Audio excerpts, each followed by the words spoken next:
Dalam kehidupan kita manusia selama kita ada di muka bumi ini, ada bermacam-macam cuaca dalam kehidupan kita. Ada suka, senang, sedih, ada juga rasa gembira yang luar biasa. Nah, Bapak Ibu yang terkasih di dalam Yesus Kristus Tuhan, bagaimana kita bisa bertahan dalam setiap kondisi cuaca kehidupan ini? Tuhan ajarkan kepada saya yang pertama-tama adalah kita tidak boleh menyerah. Sebab menyerah itu bukan solusi. Kita tidak boleh menyerah, Bapak Ibu. Kata menyerah itu bukan solusi. Saya berikan contoh, Bapak Ibu, bagaimana orang-orang yang hidupnya dipenuhi dengan rasa tidak menyerah dan mereka berjuang dan akhirnya jadi berkat bagi banyak orang. Bapak Ibu perhatikan gambar di depan ini. Menurut Bapak Ibu ini kira-kira gambar siapa? Saya informasikan ya, beliau namanya adalah Thomas Alva Edison. Sang penemu yang luar biasa, namanya tercatat dengan tinta emas, jadi berkat buat banyak orang di muka bumi ini. Hari ini kalau kita bisa ibadah dengan banyak lampu pijar di atas kepala kita, yang menemukan adalah beliau, saudara. Ada kisah yang tercatat bahwa berapa lama beliau melakukan percobaan untuk menemukan lampu pijar ini. Ada yang berkata belasan ribu kali, ada yang berkata 9.000 kali lebih. Tetapi yang satu yang pasti semua mencapai angka ribuan, saudara. Dan apa yang Thomas Alva Edison ini lakukan dan kerjakan? Dia tidak menyerah. Pada saat percobaan yang pertama mengalami kegagalan, dia berkata, "Oh, saya tidak gagal, saya hanya belum menemukan cara untuk berhasil." Dia coba lagi 2 kali, 3 kali, mungkin sudah 8 kali, puluhan kali. Orang berkata, "Sudahlah, menyerah, kamu tidak akan bisa menemukan." Tapi dia tidak menyerah sampai ribuan kali. Sehingga singkat cerita, setelah sekian ribu kali, beliau berhasil menemukan lampu pijar. Kalau tidak, saudara, kita bisa ibadah seperti di dalam gua gelap-gelapan. Jangan menyerah, sebab menyerah itu bukan solusi. Di tengah-tengah situasi dan kondisi yang semacam ini di negara kita, di kota kita, jangan menyerah, saudara. Sebab menyerah itu bukan solusi. Saya berikan contoh lagi seorang yang mungkin Bapak Ibu sering lihat wajahnya. Atau kalau Bapak Ibu punya komputer, maka biasanya Bapak Ibu mempergunakan apa yang dihasilkan dari perusahaan yang beliau pimpin, yaitu Microsoft. Siapa namanya, saudara? Namanya adalah Bill Gates. Bill Gates ini menempati posisi yang luar biasa di dunia. Menurut versi majalah Forbes, beliau 13 tahun bertengger sebagai orang terkaya sedunia. 13 tahun, saudara.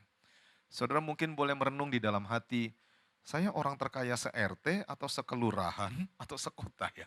Dan berapa tahun saya bertengger jadi orang terkaya. Ini sedunia, saudara. Versi majalah Forbes yang terkenal itu 13 tahun.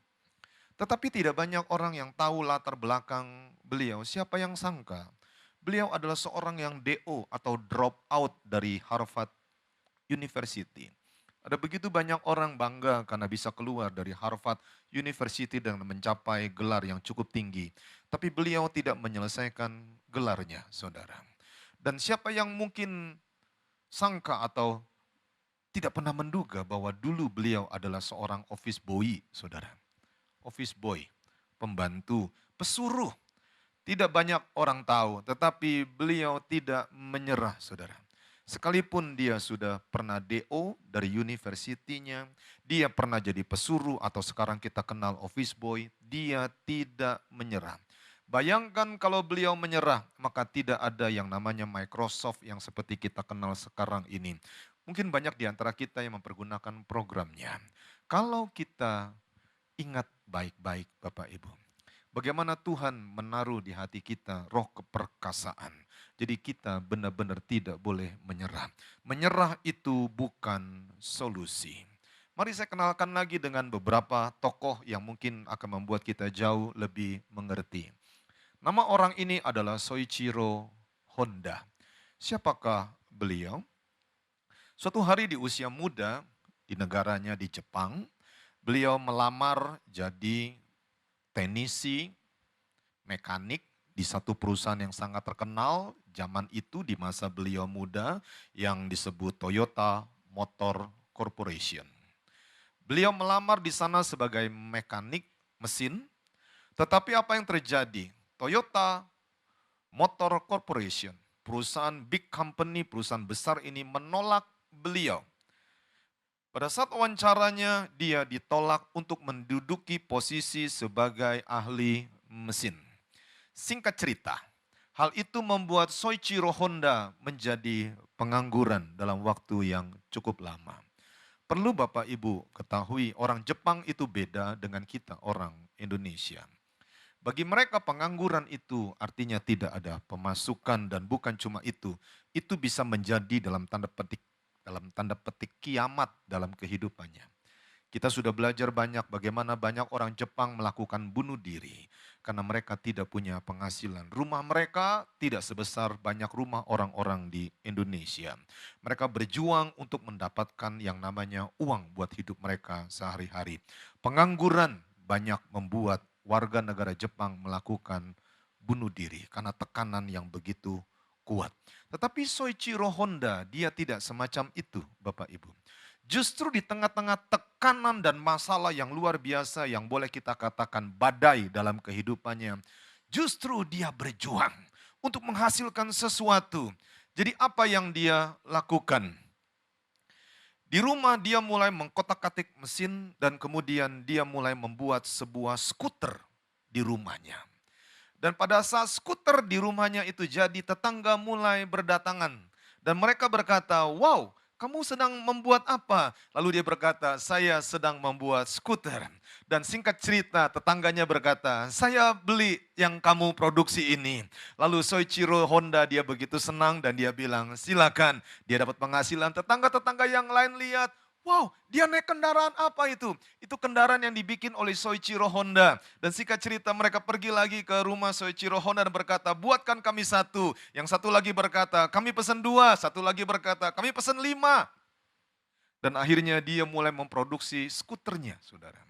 Dan lama-lama skuternya menjadi begitu terkenal dan dia mulai memberikan merek yang berbeda.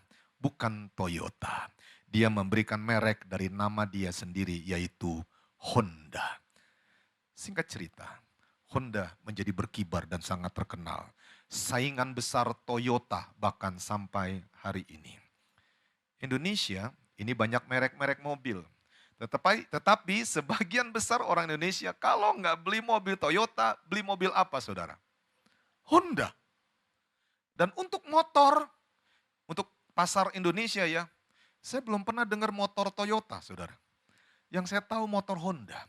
Dan sebagian besar orang Indonesia naiknya motor Honda, saudara. Soichiro Honda. Saya minta tolong dikembalikan ke bahan saya.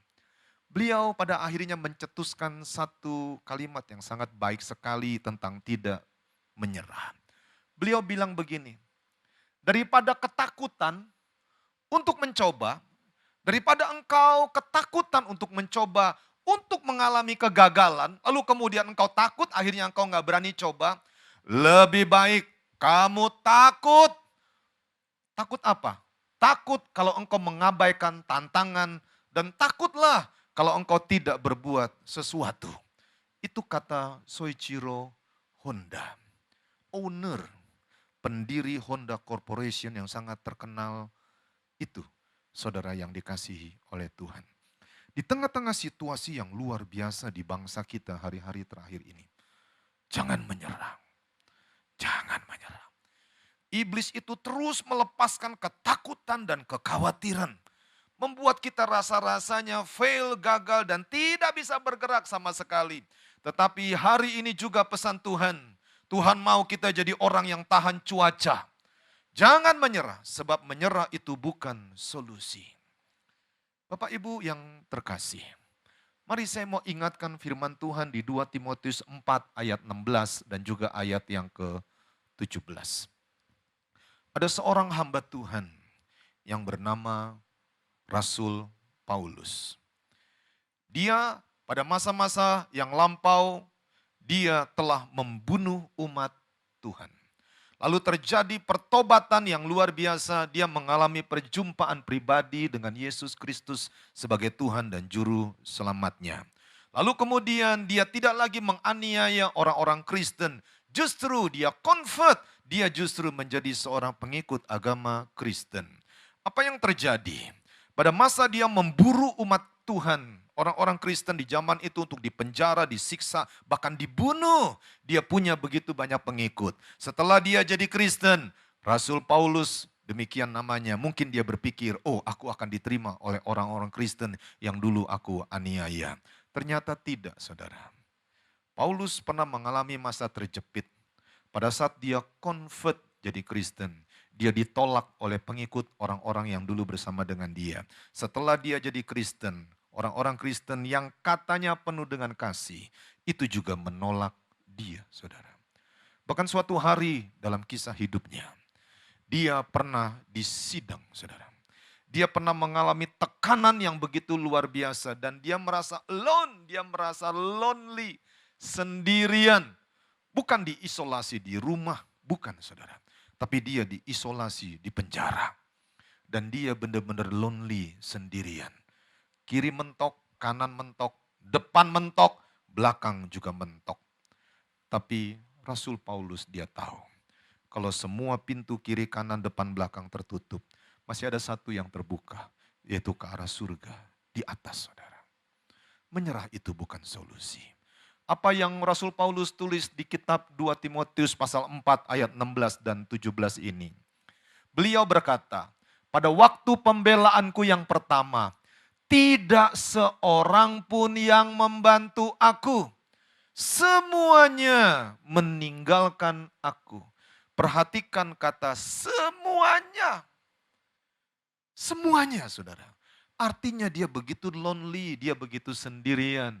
Tetapi Rasul Paulus dia berkata, kiranya hal itu jangan ditanggungkan atas mereka.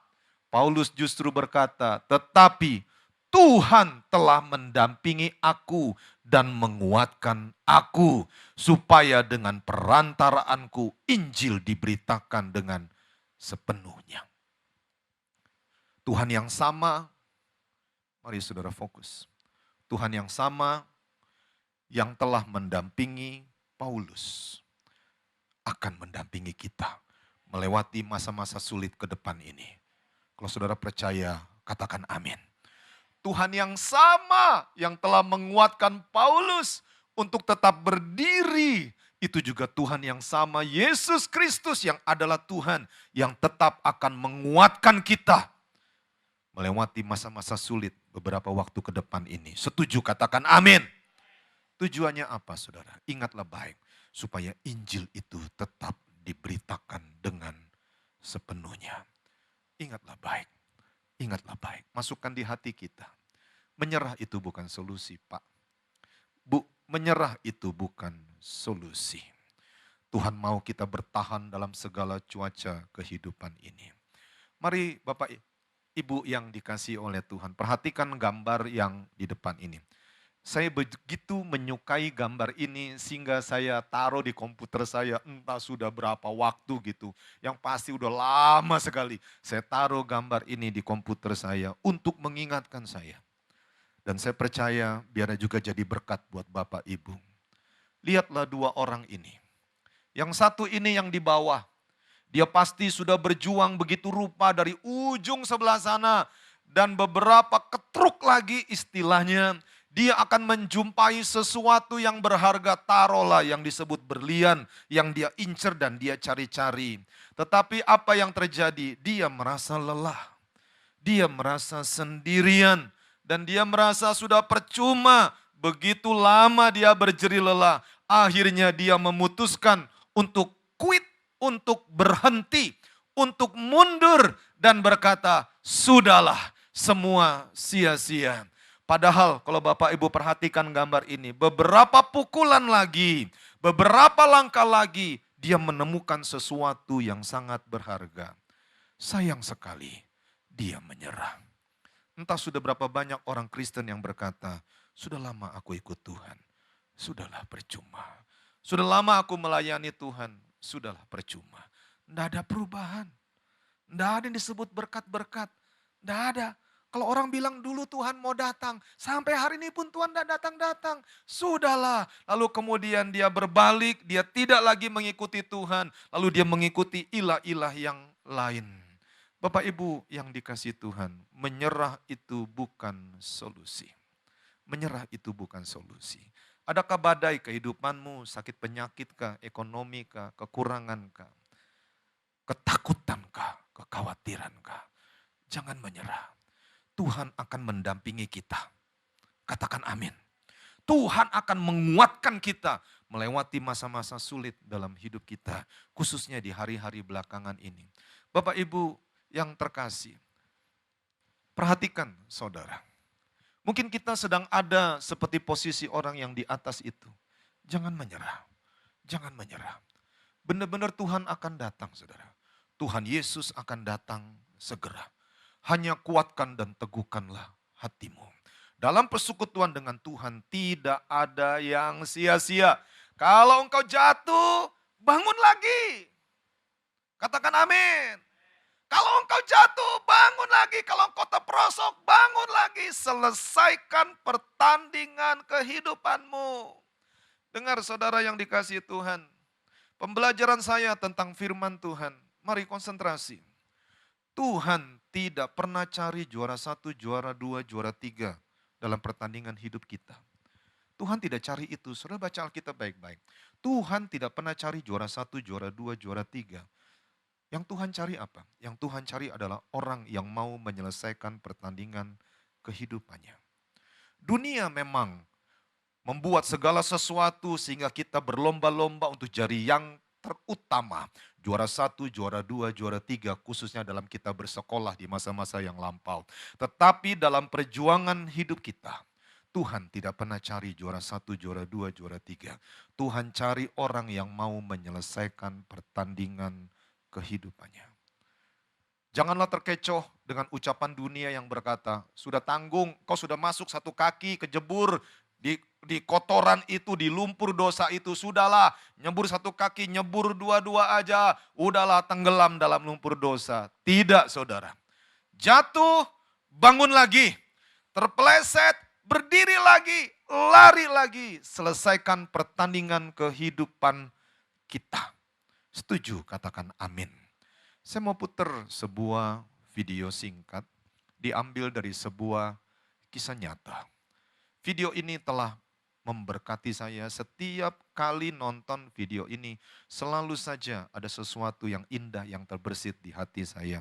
Saya berdoa video yang sama ini mungkin saudara pernah nonton berkali-kali, tetapi lihat lagi tentang perjuangan seseorang yang tidak mau menyerah.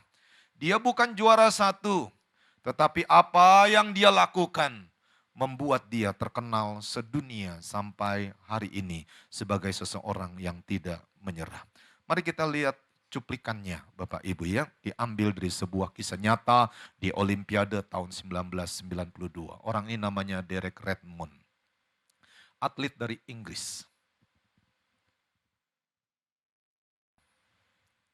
Bisa tolong suara dari komputer dihidupkan?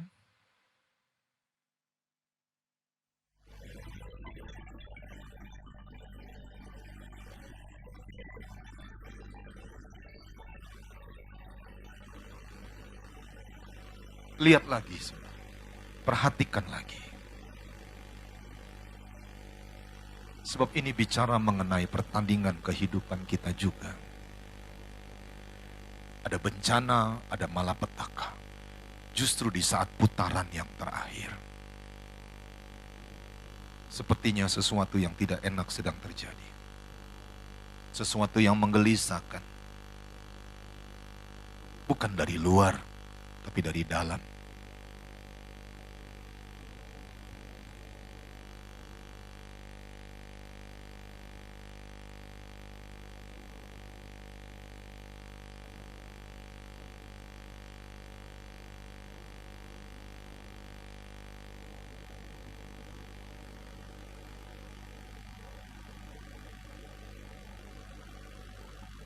Coba lihat saudara. Semua pemain lain sepertinya sudah memasuki garis finish. Dia bisa saja menyelesaikan dan berkata, aku quit, aku keluar. Tapi dia terus berlari dengan begitu sakitnya.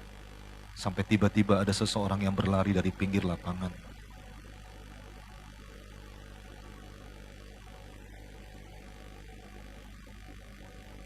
Dan ternyata pria tersebut adalah ayahnya sendiri.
Tuhan itu selalu ada. Tuhan tidak pernah meninggalkan kita barang sekejap pun. Tidak pernah, saudara. Khususnya di masa-masa sulit seperti yang sekarang ini. Tuhan pasti akan tetap bersama dengan kita. Bahkan Tuhan akan menggendong kita. Bagaimana kita bisa menjadi orang yang tahan cuaca. Menghadapi situasi yang silih berganti. Khususnya masa-masa sulit dalam hidup ini. Tuhan ajarkan saya yang kedua, saudara. Kita harus mendeklarasikan firman. Ikuti saya, deklarasi firman. Declare, saudara. Declare itu artinya saudara bersuara. Bukan cuma di dalam hati saja. Tapi saudara buka mulutmu dan perkatakan firman. Omongkan tentang firman. Kalau saudara dapat sesuatu yang indah dari setiap pelajaran firman Tuhan, catat, saudara. Ada firman yang masuk di hatimu, catat. Setelah itu cari ayatnya, tempel ayat tersebut entah di komputer kah, di cermin kah, bahkan kalau perlu di toilet. Pokoknya tempat yang saudara sering datangi, tempel dengan ayat-ayat yang indah yang menguatkan saudara. Kemudian mulai perkatakan, ikuti saya, perkatakan. Dideklar, saudara. Saya mau ingatkan, jangan lupa ya. Sampai September nanti, kita September 2020 ini kita masih ada di tahun Ayin Pei, saudara. Yaitu tahun mulut. Apa yang diucapkan dari mulutmu itu akan jadi. Kalau engkau ucapkan ketakutan, kekhawatiran, kelemahan, maka itu jadi dalam kehidupanmu. Tapi kalau engkau ucapkan perkataan yang membangun, perkataan yang menguatkan, perkataan yang menyembuhkan, maka itu juga jadi dalam kehidupanmu. Ada kuasa dalam setiap ucapan kita. Saya mau ingatkan sebuah kisah tentang kodok budek, saudara. Saya dapat kisah ini dan sangat menarik sebuah pembelajaran bagi saya. Saya berdoa juga kita belajar sama-sama. Mari konsentrasi. Ada 2 ekor kodok, saudara. Lompat-lompat dengan riang gembira di padang rumput itu. Dan tiba-tiba ada satu lobang, entah bagaimana ceritanya, 2 kodok itu terjerembab masuk ke dalam lubang. Bup! Begitu 2 kodok masuk dalam lubang, mereka coba lompat-lompat keluar dari lubang di padang rumput itu. Tapi tetap tidak bisa. Segerombolan kodok-kodok teman-teman mereka datang dan melihat 2 ekor kodok temannya terjerembab ke dalam lubang. Apa yang kodok-kodok lain itu lakukan? Mereka berkeliling di sekitar lubang itu dan merasa heran. Kodok bisa jatuh dalam lubang. Ada yang berkata, matamu di mana? Wey, kamu nggak lihat lubang segede gini. Kamu jangan-jangan bukan kodok. Kamu aneh sekali. Seumur-umur di padang rumput ini ya. Tidak ada kodok yang bisa masuk dalam lubang. Matamu di mana? Dasar kodok nggak punya iman. Gitu kira-kira saudara. Dua-duanya diledeki habis-habisan. Lalu dua-duanya coba lompat keluar dari lubang itu dan tetap tidak bisa. Kodok-kodok yang lain mulai bersorak-sorai dan berkata, sudahlah, jangan buang energi, matilah. Dengar-dengar sih dulu katanya ada yang seperti kamu, tetapi akhirnya dia mati juga di dalam lubang ini. Sudahlah, kamu berdua pasti mati. Jangan buang-buang keringat. Itu pun dengan catatan kodok bisa berkeringat, saudara. Nggak usah buang-buang keringat, udah mati aja dengan tenang di sana. Seperti kodok-kodok yang lain yang kami tahu pernah masuk. Itu pun kata orang, sudahlah matilah.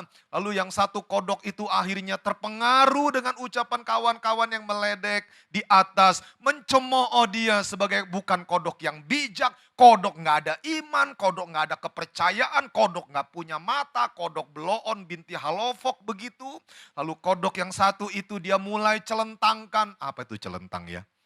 Itu mirip sama bahasa Ibrani, saudara. Dia mulai tidur ke arah bagian mukanya ke atas begitu. Dan keempat kakinya dia buka dan dia berkata, sekarang waktunya meninggal dunia dengan tenang. Dan gak lama setelah itu kodok pertama mati di dalam lubang. Tetapi kodok yang kedua, dia terus lompat-lompat. Lalu kodok-kodok yang di atas berkata, sudahlah percumalah, ikutin temanmu sudah mati. Udahlah percuma, matilah kau. Kira-kira begitu. Makin disorakin, makin tinggi dia melompat. Dan akhirnya dengan lompatan dia yang tertinggi, kodok yang kedua itu berhasil keluar dari lubang. Begitu dia berhasil keluar dari lubang, kodok-kodok yang lain heran dan mulai berdecak kagum. Pakai ilmu apa dia? Hebat sekali dia. Lalu mulailah terjadi tanya jawab. Kok kamu bisa keluar dari lubang ini? Kodok yang kedua itu cuma tengok-tengok kiri kanan. Kemudian dia lompat-lompat meninggalkan teman-temannya. Dipanggil-panggil, woi, woi, woi. Dia juga tidak nengok, dia jalan pergi meninggalkan kawan-kawannya. Akhirnya semua kodok menyadari ternyata dia budek. Dan karena dia budek, waktu dicemooh, dimaki-maki, diperkatakan hal-hal yang buruk, dia pikir itu kata-kata semangat buat dia. Makin suara banyak terbuka, dia pikir itu kata-kata semangat. Makanya dia makin melompat lebih tinggi dan pada saat dia keluar, ada suara yang berganti jadi suara pujian. Dia tidak peduli, dia jalan terus. Kenapa? Karena dia budek, saudara. Dicemooh dia budek, dipuji pun dia budek. Dan itu membuat dia berhasil keluar dari lubang itu. Mari Bapak Ibu yang terkasih, coba lihat ke depan ke arah saya. Tuhan mau kita dengarkan ya. Saat-saat yang sekarang ini, kita harus jadi seperti kodok budek. Amin yang agak fales nih. Jangan dengarkan perkataan-perkataan yang membuat engkau takut. Jangan baca cerita-cerita yang membuat engkau terlalu khawatir. Waspada boleh, tapi ketakutan akan membuat kita terjungkal ke neraka, saudara. Ke neraka, benar. Sebab Tuhan bilang di kitab Wahyu, orang-orang penakut itu kloter pertama yang masuk neraka. Nanti baca, saudara. Kloter pertama itu orang-orang penakut. Waspada boleh, Supaya kita tidak juga jadi orang bodoh, saudara. Waspada boleh, tetapi ketakutan itu tidak boleh. Kita harus jadi kodok budek. Kalau ada cerita-cerita yang membuat engkau khawatir, apalagi tentang corona. Nggak tahu corona, Corolla, Lexus, atau apa begitu, saudara. Ya kan banyak kan, tapi saya mau kasih tahu. Kalau cerita-cerita itu menakutkan, stop, saudara. Saudara jangan baca lagi, jangan perhatikan. Tapi bukan berarti kita bodoh. Kita memang tetap harus waspada. Segala sesuatu yang saudara lakukan yang untuk menjaga kesehatan saudara itu sah, saudara. Tetapi yang membuat tidak boleh adalah kalau ketakutan itu begitu mendera kita. Belajarlah jadi kodok budek. Alkitab mengajarkan sesuatu yang luar biasa.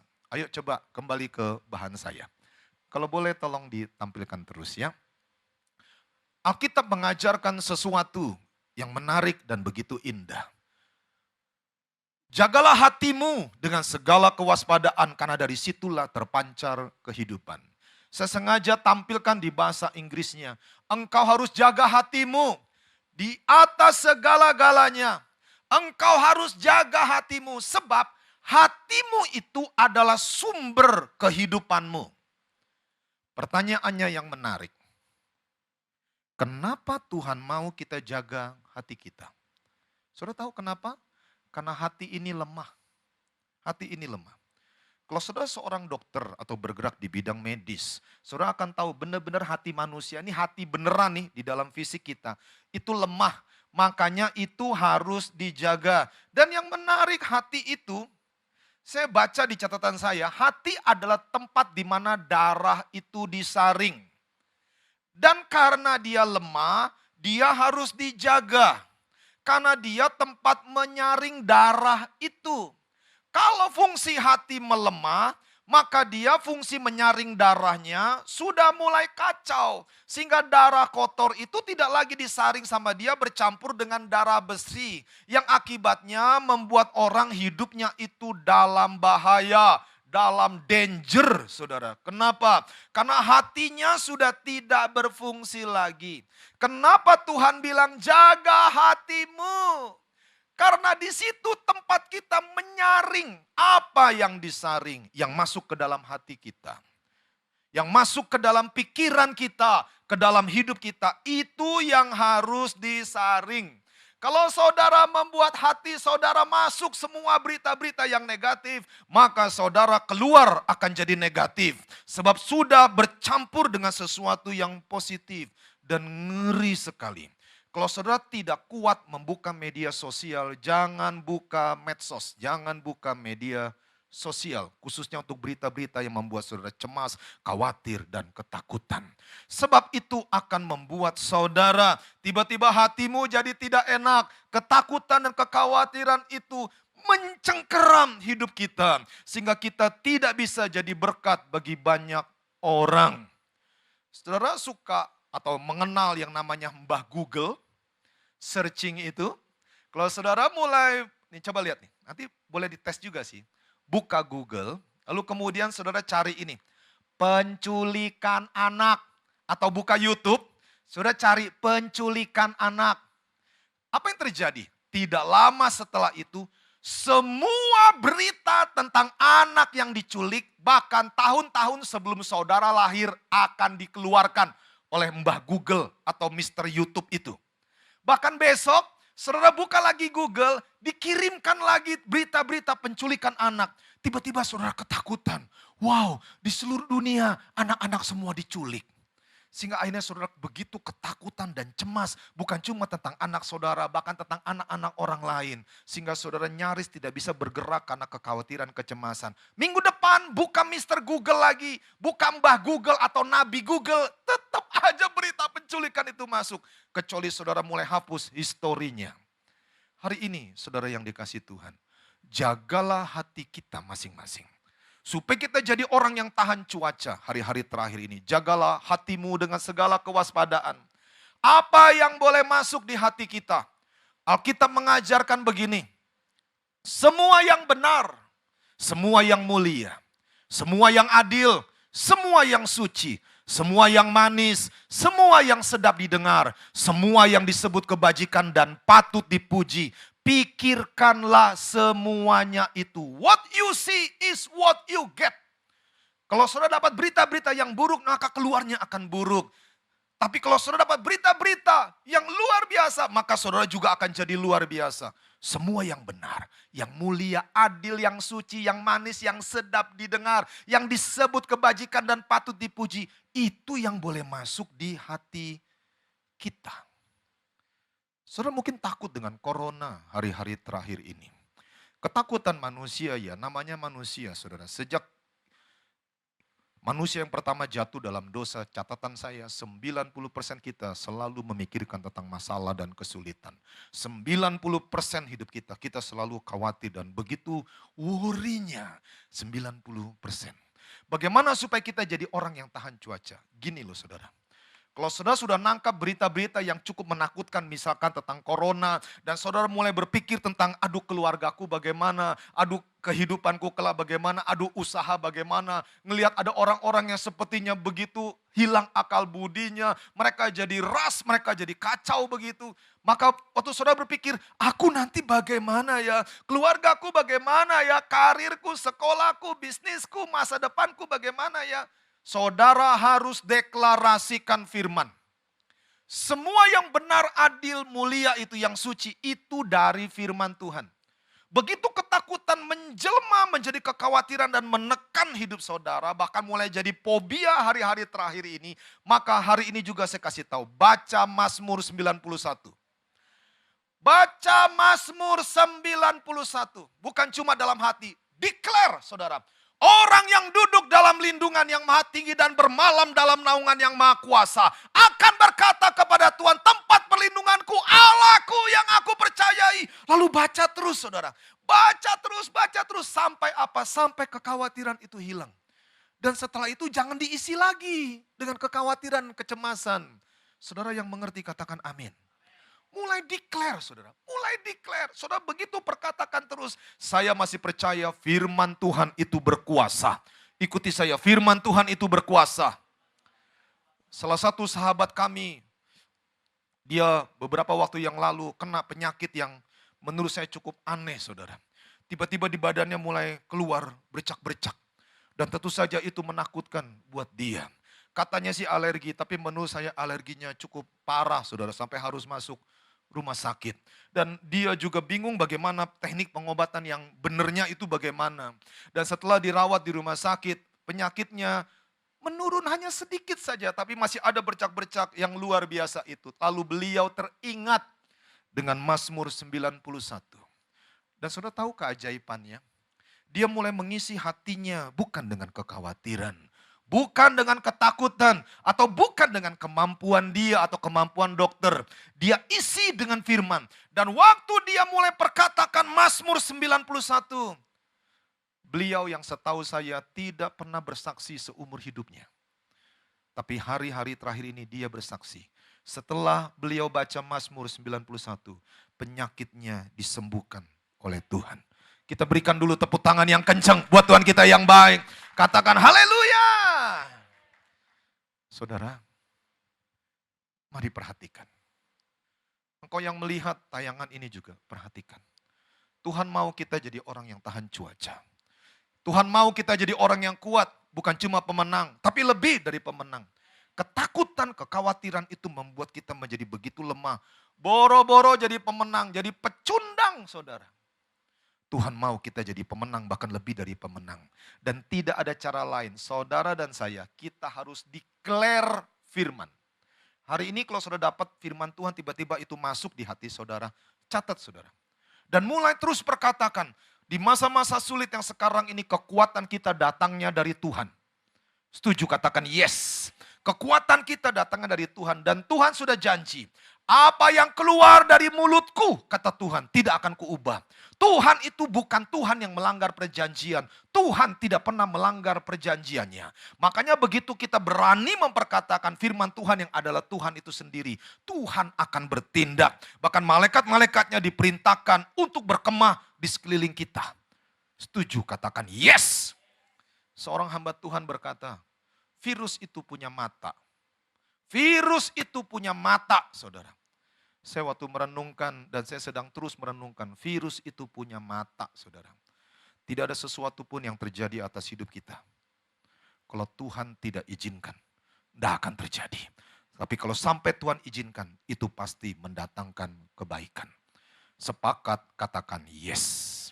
Satu lagi yang terakhir, setelah ini kita tutup di dalam doa. Mungkin hari ini saudara sedang terbaring di rumah sakit. Dan kau berkata, apakah aku sedang dihukum oleh Tuhan? Apakah aku sedang mengalami cobaan atau ujian?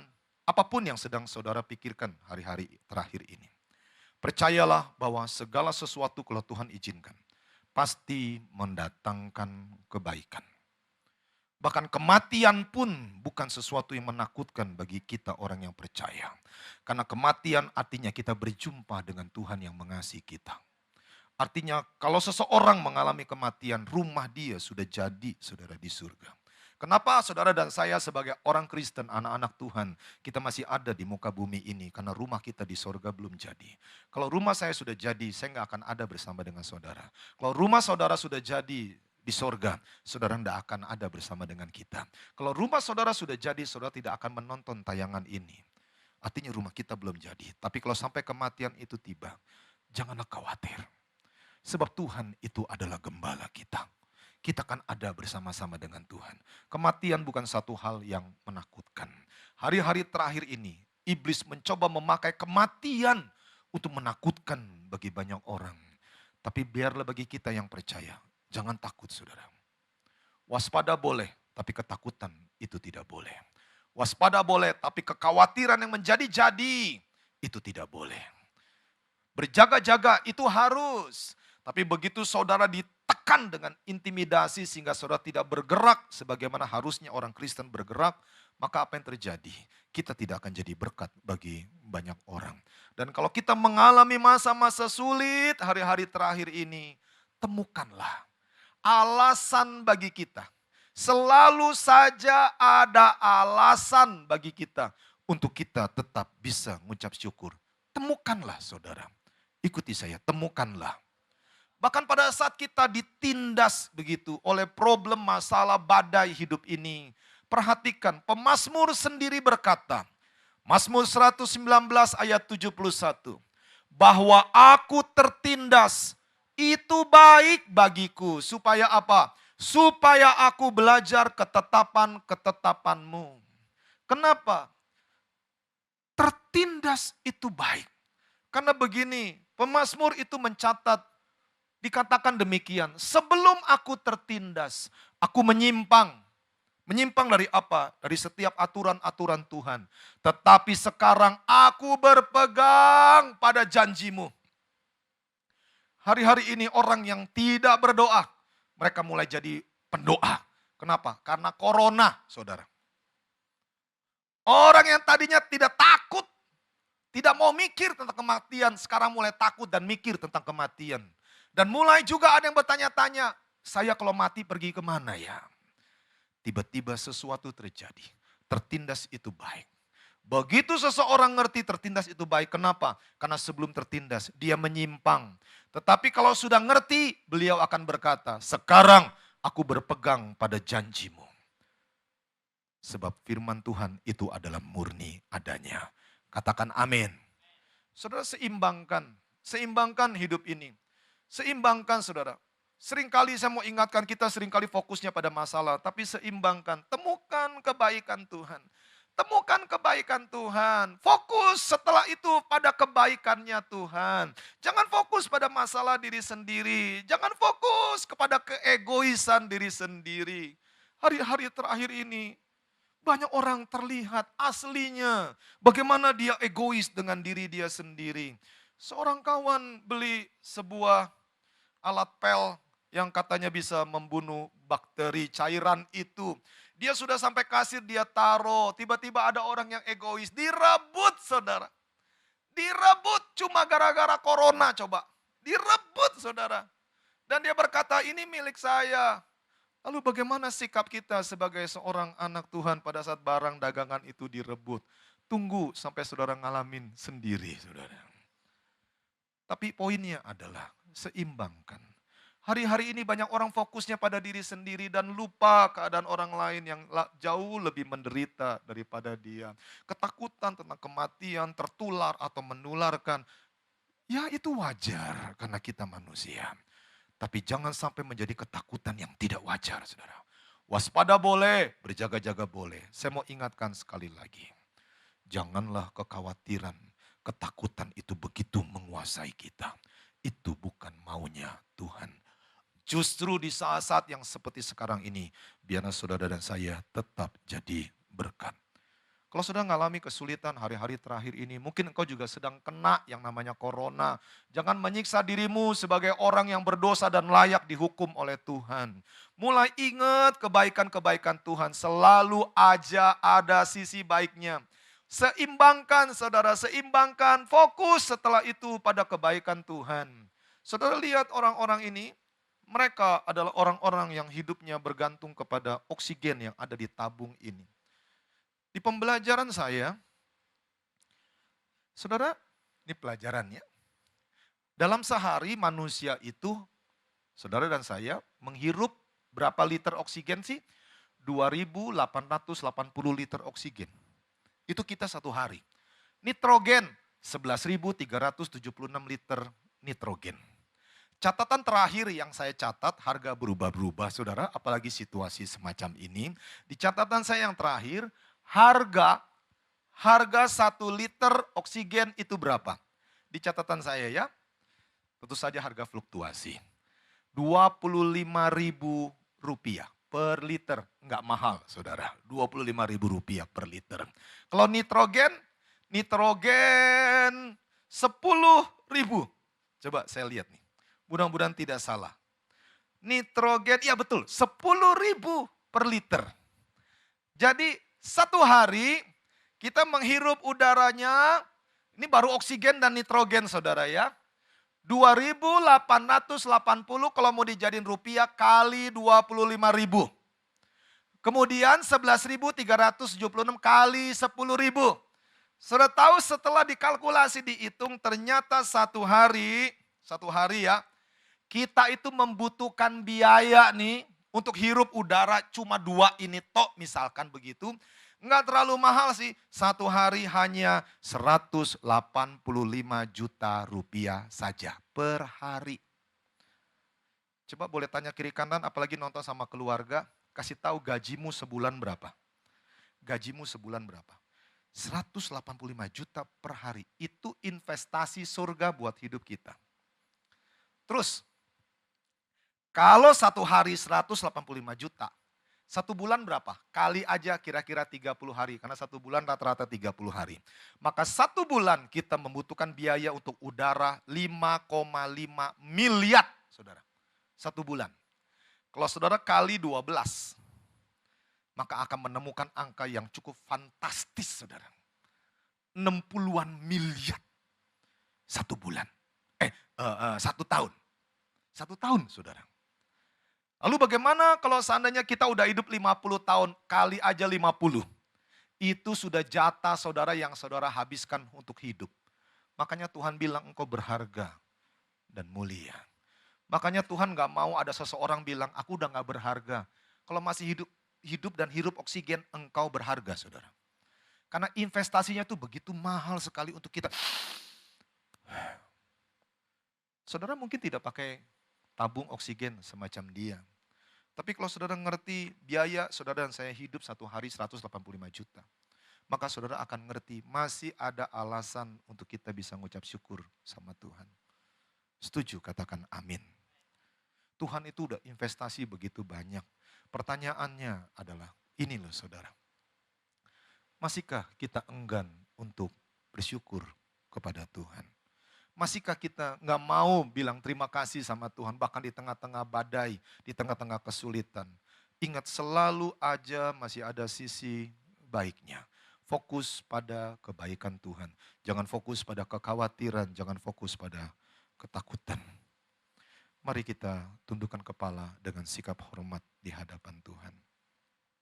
Saya undang pemain musik untuk bantu saya. Mari tutup matamu dengan sikap hati yang sungguh-sungguh sama Tuhan. Yesus Tuhan. Yesus Tuhan. Tundukkan kepalamu.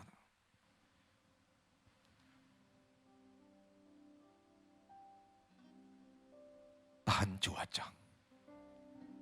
Banyak orang yang cuma tahan pada saat cuaca sukacita, pada saat langit cerah.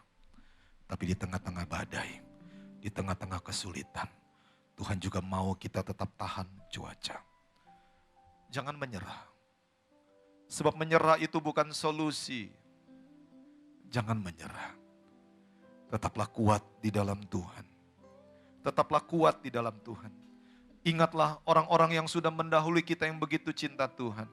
Mereka begitu kuat menghadapi begitu banyak badai kehidupan dalam hidup ini. Yang kedua, kalau saudara mulai kena intimidasi hari-hari terakhir ini, ketakutan, terlalu banyak baca berita-berita yang menyeramkan, sehingga kekhawatiran menjelma, menakutkan seperti monster dalam kehidupanmu, sehingga engkau tidak bisa bergerak, bahkan tidak bisa melayani Tuhan, bahkan untuk hal-hal yang dianggap kecil sekalipun. Hari ini bebaskan dirimu, saudara. Mulai deklarasi firman. Tuhan yang sudah menolong kita di masa lalu, masakan Tuhan gak sanggup tolong kita di masa sekarang dan masa depan? Mulai perkatakan firman, saudara. Mulai perkatakan firman, mulai perkatakan firman. Sebab Tuhan merancangkan hal-hal yang disebut kebaikan dalam hidup kita. Tuhan tidak pernah merancangkan kecelakaan.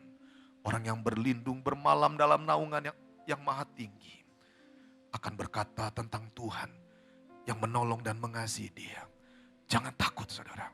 Tuhan telah berjanji, aku sekali-kali tidak akan meninggalkan engkau. Aku sekali-kali tidak akan membiarkan engkau. Waspada boleh, tetapi ketakutan itu tidak boleh. Berjaga-jaga itu boleh, tetapi kekhawatiran yang berkelebihan itu tidak boleh. Saudara harus tetap kuat di dalam Tuhan. Declare, berkatakan janji-janji Tuhan, berkatakan janji-janji Tuhan. Percaya saja, saudara, percaya.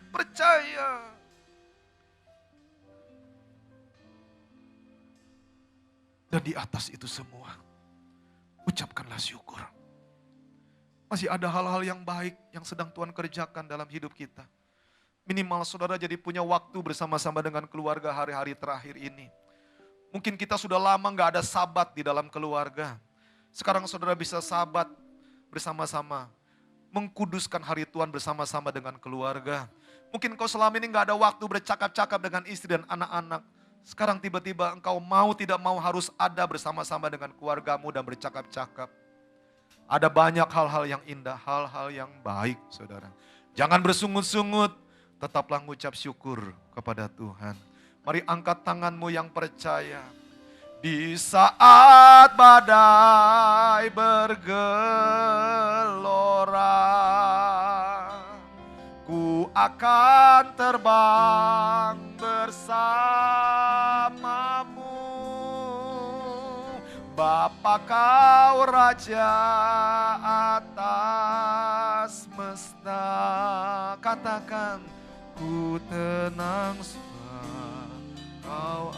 Angkat tanganmu percaya, katakan. Di saat badai. Ayo nyanyi, declare, berkatakan.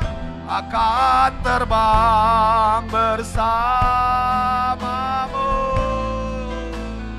Bapa kau Raja atas semesta. Ku tenang sebab. Biarkan musik mengalun, saudara berdoa. Angkat kedua sayapmu, angkat kedua tanganmu, berdoa, berdoa. Halau kekhawatiran itu. Tetap percaya, pegang teguh janji-janji Tuhan. Ayo. Ribuan orang boleh rebah, tapi engkau akan tetap berdiri karena Tuhan, saudara. Karena Tuhan, engkau hanya akan melihatnya dengan mata kepalamu sendiri. Itu tidak akan menimpa kepada kita. Percaya. Ambil waktu untuk mengucap syukur.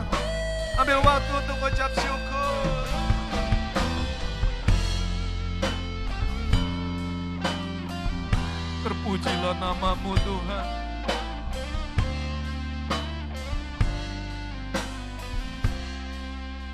Mari katakan dengan lembut, pejamkan matamu. Di saat badai bergelap, dimanapun kau berada saat ini, nyanyi dengan mulutmu. Jangan di dalam hati, di mobil kah, di rumah kah, di tempat engkau sedang nginap kah, bahkan di rumah sakit sekalipun, jangan malu. Ayo perkatakan janji-janji Tuhan. Atas semesta, katakan kepada jiwamu, ku tenang sebab Kau Allahku. Taruh tanganmu di hatimu. Ku tenang sebab Kau Allahku. Ku tenang sebab Kau